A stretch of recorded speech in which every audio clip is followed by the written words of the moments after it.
Vamos lá, gente. Esse vídeo aqui vai ser extremamente didático. Eu vou tentar explicar o que o Internacional, o clube, institucionalmente e até mesmo por meio de seus influenciadores e etc., o que o Internacional está fazendo desde pelo menos o ano passado, né, em termos de narrativas, em termos de declarações e etc., tá? O que eles estão fazendo é importante que a gente saiba até para se defender. Porque se a gente não sabe o que está acontecendo, a gente às vezes pode ser, o Grêmio, né, o gremista pode ser uma presa fácil. E tem muito gremista embarcando e caindo como um patinho nessa história toda. Então, vamos entender o que o Inter está fazendo. E a premissa, né, a base desse vídeo é uma coisa chamada janela de Overton, se eu não me engano. É uma coisa que se chama janela de Overton. É tipo um fenômeno da comunicação, das narrativas, que é o que o Inter vem fazendo brilhantemente, diga-se de passagem. O que é a janela? Como é que se explica a tese, né, o fundamento da janela de Overton?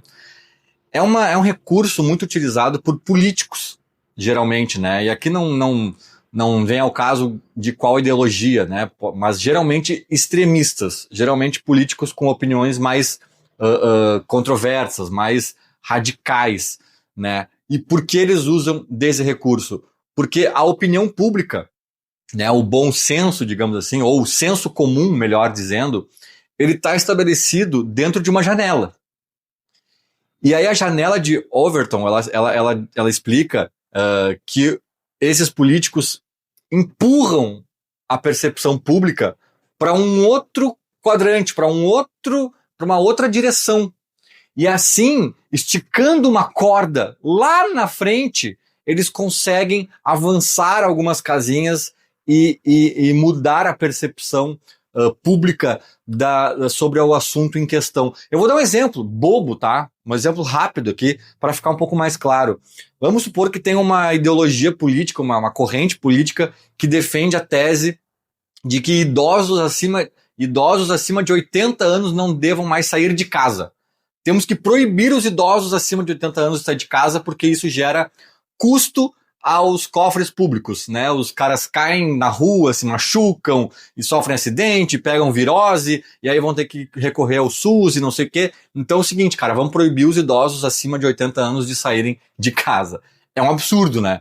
Eu acho que ninguém, assim, a janela da percepção social sobre isso está muito longe de aceitar um absurdo desses.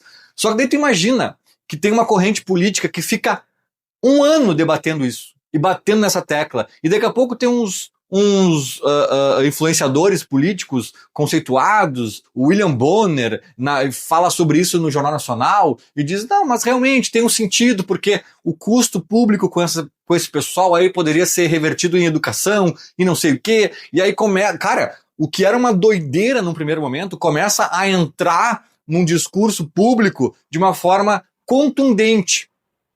Durante um ano, vamos supor, né? E de repente, esse grupo que está sugerindo essa ideia fala assim, tá, tudo bem, eles podem sair de casa, mas não podem sair da rua deles, né? Poxa, tu já tem mais de 80 anos, cara, por que tu quer ir para longe?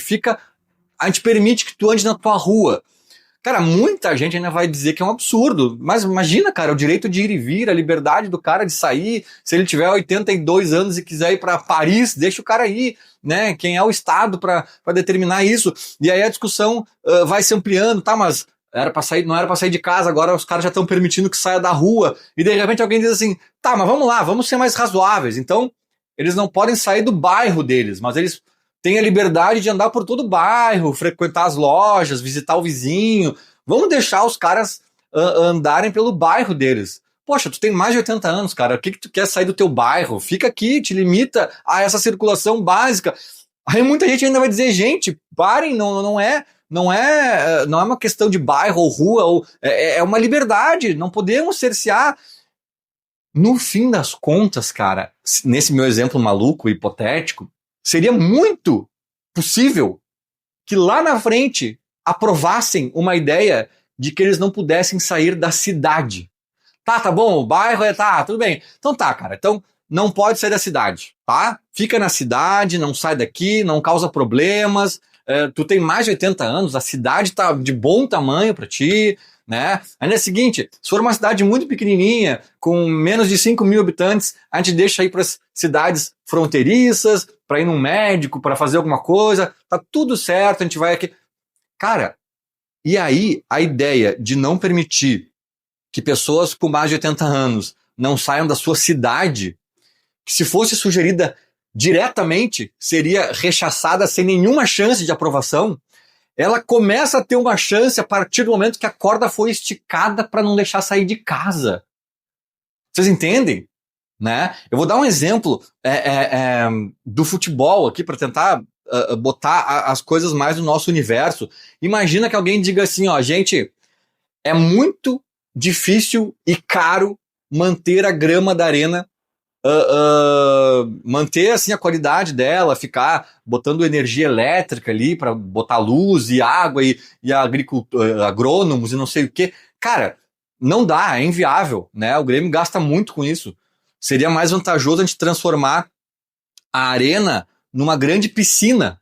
Bota uma piscina ali no meio e o Grêmio joga no Beira-Rio, emprestado, joga no Zequinha muitas vezes, né? No Araribóia, sei lá, a gente pensa, o Grêmio pode jogar em Caxias, alguns jogos diferentes e tal. Campo não falta aqui por perto, né? Agora, nós temos uma arena maravilhosa, imagina fazer uma piscina ali no meio. Cara, essa ideia é louca, é maluca. Só que daí tu imagina um ano batendo nessa tecla. E aí o CCD vai lá e faz um vídeo. Gente, imagina a maior piscina da América Latina. É do Grêmio, é nossa. Seria incrível. E o Grêmio não precisaria parar de jogar futebol por causa disso. O Zequinha é aqui do lado, cara. Tem outros campos, indo bababá, bababá. E aí alguém diz assim, não, gente, eu até entendo a dificuldade de manter o gramado e os custos disso, mas então por que a gente não faz um grande campo de futsal? Aliás, dá para fazer 2 até, ou mais, né? Daí a gente tira a grama e põe ali. Não, eu tenho uma ideia. A gente bota saibro e vira uma quadra de tênis. Cara, seria uma quadra de tênis fantástica que Porto Alegre não tem, né? E blá blá blá. E aí fica o debate, cara. Não, mas a piscina, mas não sei o quê. Um debate totalmente doentio, baseado na premissa de que é caro e inviável. Agora até a gente tá vendo que é viável, né? Mas enquanto a OAS, né, administrava a arena, se tinha lá um tabu, um mito de que devido à cobertura que tapava o sol, era muito difícil manter a grama com qualidade. E aí, cara, baseado nisso, iam lançar ao vento alternativas esdrúxulas, como a de botar uma piscina na arena. De repente, um ano depois desse debate, e pessoas levando a sério, e grandes influenciadores falando sobre a piscina e sobre não sei o quê, alguém diz assim, tá, então é o seguinte, vamos botar grama sintética.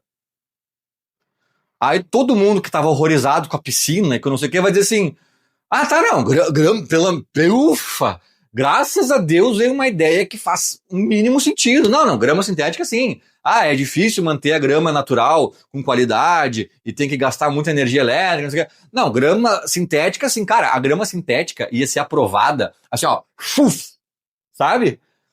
Ia ser aprovada por unanimidade.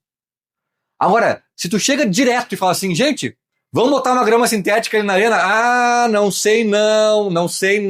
Então essa é a janela de Overton. Tu puxa o senso da opinião pública para um lado, né, que ideias extremistas começam a ser ideias apenas mais ou menos radicais, ideias mais ou menos radicais passam a ser razoáveis, entendeu? E tu vai mudando a percepção das pessoas em relação às coisas. E é o que o Inter está fazendo. E que o Baldasso faz brilhantemente como ninguém, talvez, de grande repercussão nesse estado. Né? Pessoas que têm microfones potentes nas mãos, eu acho que ele é o único, ou o que melhor faz isso. Né? O Baldasso não diz o que talvez até ele pense. Ah, gente, talvez tenha sido falta do Arthur no Borré. O Baldasso puxa para crime. O Arthur tem que ser preso. Quem discorda é mau caráter. E não sei o quê. E ele puxa para um extremo, ele chegou a dizer que a mandíbula do Borré é mais forte que a do Bolanhos, porque foi um cotovelaço no mesmo nível. Cara, o Bolanhos ficou meses comendo papinha. Destruiu a mandíbula dele numa cotovelada que teve todo esse movimento aqui. E o Baldasso botou nessa caixinha. E aí, cara, eles vão esticando a corda, porque o outro gol foi impedido, porque não sei o quê, porque o árbitro é gremista, porque ele tinha foto, porque não sei o quê. Cara, daqui a pouco tem gremista dizendo, eu acho que assim, calma, Baldasso, calma, não é pra tanto, não ia quebrar a mandíbula, mas realmente, eu concordo com você que ele poderia ter chamado o VAR. Ele não tinha que ter chamado o VAR, cara. Ele não tinha que ter chamado o VAR. Sabe? É como se eu estivesse dizendo aqui, ó, desde o início, gente, foi pênalti no Arthur. O Arthur tava só chutando uma bola, o Borré que chegou atabalhoado pra bloquear. Foi pênalti no Arthur. Só que o gremista não faz isso, não tem ninguém do Grêmio, nem clube institucionalmente e nem influenciador fazendo isso. O Inter tem, de todos os lados. E aí os gremistas caem que nem uns patinhos. Eu acho que nesse lance, realmente, Baldasso, o VAR deveria ter sido chamado, não deveria, cara. Não teve nada nesse lance. Não teve nada, eu tava no estádio, o Borré fica lá, daí ele para de sofrer a dor que ele estava sofrendo pra olhar se a bola já era do Inter ou era do Grêmio, assim, ele olha no replay, aí eu acho que o Rocher pega, não sei o que, daí ele, volta a sofrer. Não teve nada, cara, o Arthur dá um chute, né, se vira de costas pra não bater em ninguém, sabe? Se a gente for analisar o jogo friamente, o que tem nesse jogo de arbitragem? Nada. Poderia ter dado um amarelo pro Pavon lá no começo? Sim. Poderia ter dado um amarelo ou vermelho para o mercado quando pega o Marlon? Sim. Vai ter um lance aqui, outro ali. Ele parou o primeiro tempo com a bola alçada na área, que o Grêmio cruzou a bola e ele acabou. Tem vários erros assim, que tem em todo jogo. É isso. O primeiro gol, não tem o que dizer. O terceiro gol, não tem o que dizer.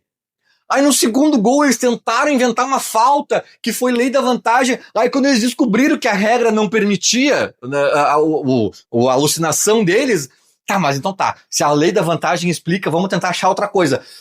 O Carlos Vinícius estava impedido. O Carlos Vinícius não participa da jogada, cara. A regra diz, se participar indiretamente, não está impedido. Pra mim ele não participa nem indiretamente. Ele simplesmente não participa. A jogada vai lá pro Amuzu, que tá a 300 hectares de distância do Félix Torres e do Carlos Vinícius. Os dois se relam, se raspam, se encostam, né? Ao contrário do puxão de camisa do Noriega, que falaram que não foi o suficiente para interferir na jogada, o Carlos Vinícius nem isso faz. Nem isso faz. Não tem nada do Carlos Vinícius. Não tem nada, velho. E aí os colorados, não, porque teve gol ilegal, porque ele é gremista, porque o Arthur tinha que estar preso. Não teve nada, cara. E assim, ó, o VAR, não existe assim, o VAR vai chamar o Daronco pra ele ver o que ele pensa da vida. Não, cara, o VAR só vai chamar se ele achar Daronco foi pra vermelho. O Arthur realmente chega e blum, e é pra vermelho. Vem aqui ver que eu acho que tu deixou passar essa. E não teve isso. Teve como é que se diz? Uma trombada de jogo. E quem foi para a trombada foi o Borré. O Arthur não tá indo pra trombada nenhuma. O Arthur tá chutando uma bola. Olha essa jogada sem câmera lenta. Olha essa jogada na velocidade normal. O Arthur tá chutando uma bola e ainda se vira de costas. E com a inércia da força, do chute, ele se vira e bate um braço. Bateu o braço no rosto do Borré? Bateu. Poderia ter batido a nuca no joelho, poderia ter batido a bunda na bunda, poderia ter batido o peito nas costas, poderia. É o que nem eu falei em outro vídeo, dá um chute numa bola com a força que o Arthur deu, vem correndo, deixa uma bola picando e dá um bago na bola e bota uma cristaleira cheia de copos de cristais do teu lado. A cristaleira aqui e tu chuta pra lá, pode ter te dar essa chance, porque no caso do Arthur ele tava chutando pra frente, na mesma direção do Borré. Mas chuta pro lado, vem correndo daqui e chuta a bola pra aqui, cruza pra lá. E uma cristaleira aqui. Tu vai derrubar todos os copos, é óbvio. Vai bater braço, vai bater joelho. Então não tem nada, cara. É um absurdo. Aí... E outra, durante o jogo, 90% dos colorados não viram nada. Eles amanheceram iluminados com a informação do roubo. Gente, mas olhando melhor aqui, eu acho que teve expulsão, teve gol irregular, teve máfia do apito, eles acordaram, né, sincronizados. Assim, é incrível, que nem ano passado, é incrível. E aí os colorados esticam essa corda e os gremistas caem nessa corda. Porque como eu tava dizendo, A análise fria do jogo é, sim, o árbitro errou lance para um lado, errou para o outro, teve o lance do Marlon, teve o lance do não sei o que, mas nos lances capitais não errou nada. Essa é a análise do jogo. Eu tô numa análise centrada. O que tu pode cair para um lado ou para o outro? Mas eu acho que ali foi falta do Arthur e amarelo, hein? E ele não deu. Pode ser. É um erro de jogo. Não saiu gol depois, não teve uma consequência depois. Outro pode dizer, não, cara, não foi nada. Foi uma trombada de jogo, né? Não teve nada, um choque natural. Às vezes os caras se machucam e ninguém tem culpa. Tu pode cair para um lado ou para o outro. Agora, o Arthur tem que ser expulso, tem que ser preso, poderia ter matado. Não tem nada, cara. Não tem nada, sabe? A única discussão é se foi falta ou não foi. Quando muito, se de repente, o Arthur não teve a intenção, mas sobrou um braço, amarelo. Eu nem acho, tá, cara? Eu acho que o Arthur não fez nada. Eu tenho dúvidas e tendo a achar que ele não fez falta.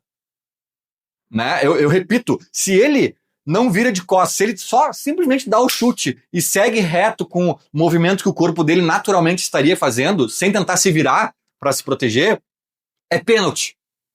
É pênalti. Tem um amigo meu que acha que foi pênalti pro Grêmio, independentemente de ele ter se virado ou não. Mas eu acho que ele se virando ali ameniza um pouco a situação. Agora, se ele fica reto, o Borré tava chegando lavrando ele, cara. Era pênalti pro Grêmio. O Arthur ainda se vira pra tentar se proteger, talvez proteger ambos. Então, é bizarro, cara. O segundo gol do Grêmio, do Amuzu, cara. Os caras tentarem achar um erro do árbitro ali. Se ele anula o gol por impedimento, é um escândalo que o Brasil estaria parado falando disso, a lá mão do Yuri Alberto. A lá mão do Yuri Alberto. Aí eu tenho que ver gremistas ponderando. Nessa aí talvez o VAR poderia ter chamado, porque ele poderia interpretar. Do que vocês estão falando, cara? Do que vocês estão falando? Vocês estão caindo na janelinha que o Inter está empurrando para um lado deles. Não tem nada. Não tem nada. Foi um banho de bola, uma tunda, e eles não souberam perder. Aliás, ano passado eles não souberam ganhar. É ridículo, é pequeno. Não à toa o presidente Alessandro Barcelos é o presidente que falou um monte de porcaria durante a gestão fracassada dele à frente do Internacional. Né? Eu lembrei no último vídeo que quando tocaram a pedra no Vijaçante, ele não se solidarizou com o Vijaçante, com a família dele, com o Grêmio. Ele ficou preocupado, não queria adiar o jogo porque poderia provocar um desequilíbrio técnico. Que desequilíbrio técnico? Sabe? É pequeno. E assim, se eles quiserem gritar, espernear e dizer que os 3 gols foram ilegais e que o namorado não estava inscrito no gauchão e que é para anular o jogo, se eles quiserem falar o que eles quiserem, é patético, mas o problema é deles. O que me pega, cara, é os gremistas não identificando isso e entrando na janelinha de Overton deles. É gremista ponderando. Mas será que botar um campo de futsal na arena não seria uma boa? Sabe? Realmente, aqui eu até posso concordar que foi vermelho, ou que foi. Poderia chamar do VAR, pelo menos, para dar uma olhada. Oi! Acordem pra vida! O Baldasso é o líder da esticada de corda. O Baldasso puxa a corda pra cá. A realidade tá aqui. O Baldasso puxa a corda pra cá e os gremistas falam, não, Baldasso, é aqui, ó. É aqui. Não é aqui. É aqui, cara. E se eu quiser, eu puxo aqui pra cá ainda. Pênalti do Borré. Pênalti em cima do Arthur. Sabe? Se é pra ser o Baldasso azul, é pênalti. Pênalti aquele lance. Única pessoa que dá um combate ali é o Borré. O Arthur só tá chutando uma bola. Quer expulsar o jogador que chutou uma bola. Pelo amor de Deus. E aí eles fizeram um drama pelo áudio do VAR. E eu falei no último vídeo, todas as frases do áudio estão corretas. Não, ele está dizendo que foi o Borré que... Não, ele disse que o Borré faz um movimento de combate. É só isso. Ouve, sem histeria, sem manipulação, sem loucura. Sem tentativa de né? E aí é o que eu falo, cara. Pega um desavisado, pega um cara de fora do estado, pega até a galera de dentro, pega gremistas aqui. Qual é a sensação sobre a arbitragem do Grenal? Acho que não foi muito boa pro Inter, acho que andou pra... Não, cara, não teve nada contra o Inter. Eles estão causando isso. E no próximo domingo, o Rafael Klein, o árbitro do jogo, e o VAR, que nem sei quem é, vão entrar com esse condicionamento na cabeça. Não tô dizendo que vai marcar um pênalti pro Inter para compensar deliberadamente, mas os caras vão entrar, os caras moram aqui, os caras têm filhos que estudam aqui, os caras estão inseridos aqui nessa loucura. Eles vão entrar em campo achando que o Inter se sentiu lesado no último Grenal. A choradeira foi grande. Aí tem um pênalti pro Grêmio. Mas é uma dúvida. Foi, não foi, foi, não foi, foi, não foi. Eu não vou marcar, né? Eu não vou marcar, senão esses colorados aqui vão enlouquecer. É isso, conseguiram. Conseguiram. Com a anuência de muito gremista, diga-se de passagem. Feito. Era mais ou menos isso. Falou. Abraço.